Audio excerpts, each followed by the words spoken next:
Hi guys, வணக்கம். Welcome to MrsSamalayarai. நாம் இன்றைக்கி பார்க்க போகிற ரெசிபி என்னென்னா, ஒரு சூப்பரான காரசாரமான முட்டை வறுவல் தான் பார்க்க போகிறோம். இந்த ரெசிபி ரொம்ப ஈஸியாகவும் டேஸ்ட்டாகவும் எப்படி பண்ணுறதுன்னு பார்க்கலாம். இந்த ரெசிபி சாம்பார் சாதம், ரச சாதம், கீரை குழம்பு சாதத்துக்கெல்லாம் சூப்பரான ஒரு காம்பினேஷனாக இருக்கும். இந்த முட்டை வறுவலை நம்ம எப்படி செய்யுதுன்னு பார்க்கலாம் வாங்க. அதுக்கு முன்னாடி நம்ம சேனல் பிடிச்சிருந்தால் மறக்காமல் சப்ஸ்கிரைப் பண்ணுங்கள்.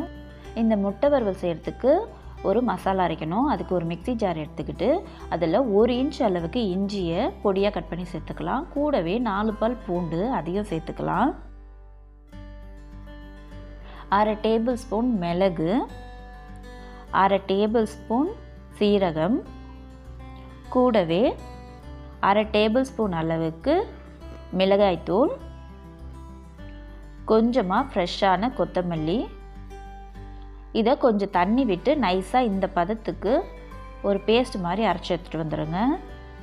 இந்த மசாலாவை ஒரு பிளேட்டில் மாற்றி எடுத்துக்கலாம். மசாலாவை ஒரு தட்டில் மாற்றினதுக்கப்புறம் இந்த மசாலாவுக்கு தேவையான அளவுக்கு ஒரு 1/4 டீஸ்பூன் உப்பு சேர்த்துக்கலாம். உப்பு சேர்த்தது எடிட்டிங்கில் மிஸ் ஆகிடுச்சு. கூடவே கொஞ்சமாக கொத்தமல்லியும் சேர்த்துட்டு இது ஒரு ஓரம் அப்படியே இருக்கட்டும். நான் 5 முட்டை எடுத்திருக்கேன். இதை வேக வச்சு எடுத்து வச்சுருக்கேன். இதை 2 பீஸாக கட் பண்ணி எடுத்துக்கலாம்.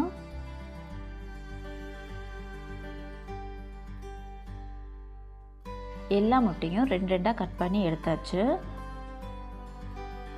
நம்ம அந்த மசாலா அரைச்சி வச்சுருக்கோம் இல்லையா, அது கூட அந்த கொத்தமல்லியும் சேர்த்து நல்லா மிக்ஸ் பண்ணி விட்டுடலாம். இப்போது மசாலாவை நம்ம நல்லா மிக்ஸ் பண்ணியாச்சு. இப்போ ஒவ்வொரு முட்டையும் எடுத்து அதில் மசாலாவை நம்ம ஃபுல்லாக தடவி விட்டுடலாம். இதே மாதிரி எல்லா முட்டையிலையும் மசாலாவை தடவி எடுத்து வச்சிடலாம்.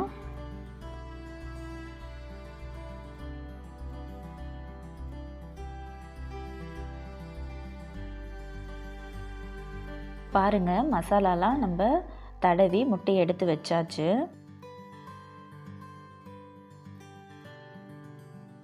ஒரு பேனை சூடு பண்ணிவிட்டு அதில் 3 டேபிள் ஸ்பூன் அளவுக்கு எண்ணெய் சேர்த்துக்கலாம்.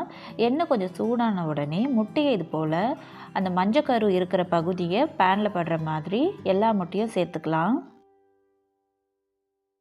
முட்டையை சேர்த்ததுக்கப்புறம் ஒரு 2 நிமிஷம் அப்படியே இருக்கட்டும். உடனே கரண்டி போட்டு திருப்பக்கூடாது. ஒரு 2 நிமிஷம் கழித்து பொறுமையாக அந்த மசாலாவோடு சேர்த்து இந்த முட்டையை இது மாதிரி திருப்பி விட்டுக்கலாம். இந்த முட்டை வறுவல் செய்கிறதுக்கு ரொம்பலாம் டைம் எடுக்காது. மொத்தத்திலேயே ஒரு 10 நிமிஷத்தில் இந்த முட்டை வறுவலை நம்ம ரெடி பண்ணிடலாம்.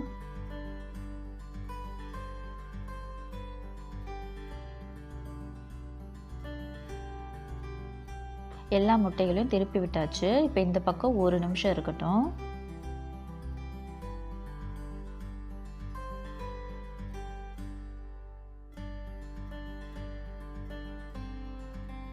முட்டை வறுவல் இப்போது ரெடி ஆகிடுச்சு. இப்போ ஸ்டவ் ஆஃப் பண்ணிடலாம். ஆஃப் பண்ணிவிட்டு இந்த முட்டையை ஒரு பிளேட்டுக்கு மாற்றி வச்சிடலாம்.